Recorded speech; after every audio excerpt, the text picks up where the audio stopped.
अस्सलामु अलैकुम वरहमतुल्लाहि वबरकातुहू। क़ुरबानी के दिन बिल्कुल करीब है और ईद उल अज़हा आने वाली है। चंद साल से एक चीज़ जो लोगों के सामने नहीं आ रही है और इसमें लोग बहुत सवालात करते हैं, क्योंकि बाज़ लोग कहते हैं कि ये क़ुरबानी में कट्टे की और भैंस की क़ुरबानी जायज़ नहीं है और उसे क़ुरबानी के जानवरों में दाखिल नहीं करते। ये बड़ी अजीब सी बात है और उस पर जो दलील पेश की जाती है ये कुरान मजीद के 8वें पारी की आयत को पेश किया जाता है कि समानियत अज़वाज मिनज़्ज़अन इस्नैन व मिनल माज़ इस्नैन क़ुल अज़्ज़करैन हर्रम अमिल उन्सयैन।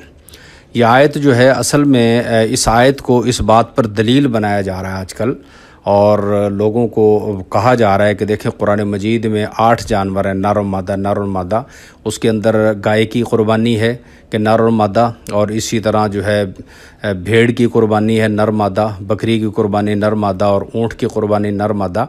तो कहते हैं इसके अंदर चूँकि भैंस का और कट्टे का कहीं ज़िक्र नहीं है और ये 8 जानवर हैं नर मादा कुरान मजीद की इस आयत में, लिहाजा जो है उसकी क़ुरबानी जायज़ नहीं है। हालांकि सारा साल उसका गोश्त भी खाया जाता है और उसका दूध भी पिया जाता है भैंस का। तो साथियों ने कहा कि इसका हमें इसके बारे में बताएं। तो सबसे पहली बात तो ये है कि हमें कुरान मजीद की इस आयत को देखना है, जो जिस आयत को कट्टे और भैंस की क़ुरबानी के ख़िलाफ़ इसको दलील बनाया जा रहा है।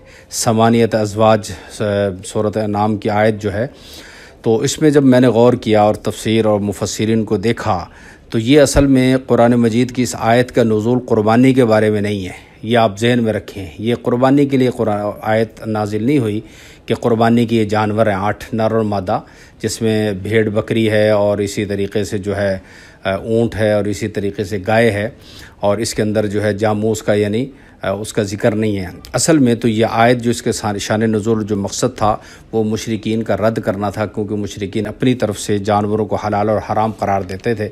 उसमें बुहैरा, साहिबा, वसीला, हाम वगैरह उन बुतों के नाम पर जो है इन जानवरों को छोड़ दिया जाता था।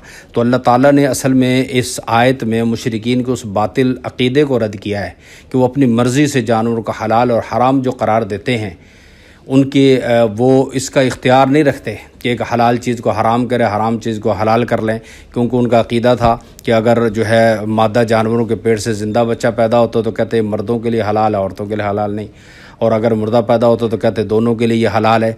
और इसी तरीके से जो है तो अल्लाह ताला ने असल में इस आयत में उनका रद्द किया है, इसका ताल्लुक़ क़ुरबानी के साथ नहीं है।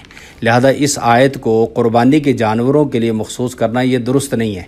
किसी भी मुफस्सिर ने बात नहीं लिखी हो, इसका शान नुज़ूल सब हज़रात जानते हैं। आप कोई भी तफसीर उठा कर देख लें और उसके अंदर देखें तो अल्लाह ने यहाँ पर ज़िक्र किया। तो जो लोग इसको दलील बनाते हैं, मैं उनसे सवाल करता हूँ कि मुझे ये बताएं कि अगर आप कहते हैं ये 8 जानवर हैं और 8 जानवरों के अंदर जो है वो गाय शामिल है नर और मादा, बकरी शामिल है नर और मादा, भेड़ शामिल है नर और मादा, ऊँट शामिल है नर और मादा, और कहते हैं उसके अंदर जामूस और उसके अंदर भैंस दाखिल नहीं है। तो अगर भैंस दाखिल उसके अंदर नहीं है तो मुझे ये बताएं कि कुरान मजीद की इस आयत के अंदर व मिनज़्ज़अन इस्नैन, अल्लाह ने कहा कि भेड़ नर और मादा, व मिनल माज़ इस्नैन, बकरी नर और मादा, तो आप दुम्बे की क़ुरबानी क्यों करते हैं? यहाँ तो दुम्बा है नहीं। जैसे आप कहते हैं कि भैंस कुरान मजीद की इस आयत के अंदर नहीं है, तो इस आयत के अंदर तो दुम्बा भी नहीं है। दुम्बे के लिए दान का लफ्ज़ इस्तेमाल नहीं होता, दुम्बे के लिए माज़ का लफ्ज़ इस्तेमाल नहीं होता। ये माज़ जो है ये बकरी को कहा जाता है, नर और मादा। इस्नैन नर और मादा हो गया। मिनज़्ज़अन जो है ये भेड़ और उसका नर जो है जिसको हम छतरा कहते हैं। तो यहाँ पर तो दुम्बा भी दाखिल नहीं है, जबकि आप दुम्बे की क़ुरबानी करते हैं और उस पर कोई इश्काल नहीं होता। तो दोस्त में अर्ज़ ये है कि असल में कुरान मजीद में जो बकर कहा है, ये भैंस जो है असल में ये बकर ही कहलाती है, क्योंकि बकर के अंदर भैंस भी दाखिल है और बकर के अंदर जो है वो गाय भी दाखिल है। ये दोनों एक ही चीज़ हैं, क्योंकि हमें इस चीज़ का पता लगता है लुगत से, और लुगत आप उठा कर देखें अल-मुंजिद के सफ़ा 101 पर जो लिखा है अल जामूस ज़रबुम मिन किवार अल बकर, कि ये जो जामूस है, ये जो भैंस है, ये उस गाय की ही किस्म है। और इसी तरह किताबुल इजमाल इब्न मुंदर सफ़ा 37 के अंदर ये बात लिखी है वाजमाउ अन्ना हुक्मुल जवामीस हुक्मुल बकर, कि जो इसका जामूस यानी भैंस और कट्टे वगैरह का हुक्म असल में गाय का हुक्म ही है। और इसी तरह मुसन्नफ़ इब्न अबी शैबा जिल्द 7 सफ़ा 65 पर ये बात लिखी है अल जामूस बिमंज़िलतिल बकर। तमाम हज़रात ने इसको माना है कि गाय और भैंस दोनों के लिए बकर का लफ्ज़ इस्तेमाल होता है, तो भैंस उसमें दाखिल है। और अगर आप इस आयत को दलील बनाते हैं तो मुझे बताएं कि इस आयत के अंदर तो दुम्बे का जिक्र नहीं, आप जबकि दुम्बे की कुर्बानी करते हैं उस पर कोई एतराज़ नहीं करते।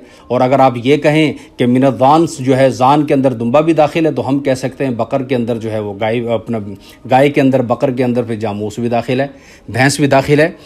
जैसा कि आगे भी लिखा है, इमाम सुफियान सौरी रहमतुल्लाह अलैह ने लिखा है, तहसबुल जवामीस माल बकर, कि ये जो भैंसें होती हैं ये असल में चरती हैं गाय के साथ, क्योंकि जानवर अपने रेवड़ के साथ ही रहा करता है। तो ये जो रेवड़ है इसका, गाय का, यही भैंसों का भी रेवड़ कहलाया करता है।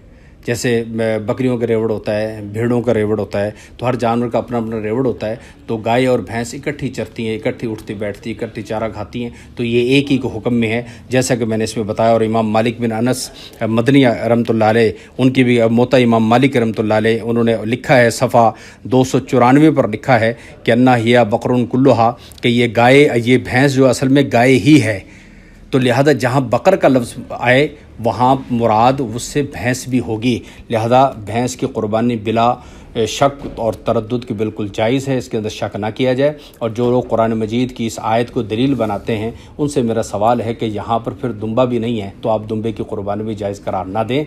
जबकि इस आयत का शान नुज़ूल आप उठा कर देख लें, किसी भी मुसन्निफ़ ने इन जानवरों को कुर्बानी का जानवर कुरार नहीं दिया, बल्कि ये तो असल में मुशरिकीन के बातिल अक़ीदे का रद्द करना मुराद था।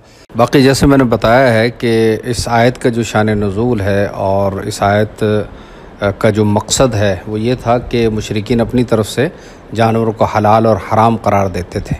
अगर इस आयत को कोई इस बात पे दलील बनाए कि भैंस की और कट्टे की कुर्बानी जायज़ नहीं है, तो इस आयत को वो कैसे अपने लिए दलील बना सकता है। बल्कि ये आयत तो ख़ुद उसके इस फ़ेल को रद्द कर रही है, क्योंकि इसके अंदर मकसद है मुशरिकीन को तंबीह थी कि वो अपनी तरफ से हलाल हराम ना करें।